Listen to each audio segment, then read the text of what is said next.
বিয়াই আহারে লাগেনি তো থাপ্পড় দিয়া দাঁত ফেলে দিব ফাজিল মেয়ে ফাজিল ফাজিল ফাজিল থাপ্পড় মারবেন কেন বিয়াই এত সুন্দর বিয়ানকে কেউ থাপ্পড় মারে আমি তো আপনাকে পানি মারছি আপনি আমাকে পানি মারেন আসেন পানি পানি খুলি মুরগিও তোমার চেয়ে ভালো আপনিও তো মুরগির মতো ভিজে গেছে বেয়াই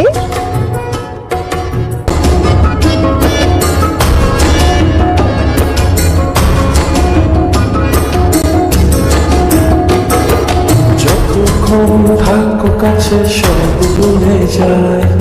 তুমি দিলে এখন কেন না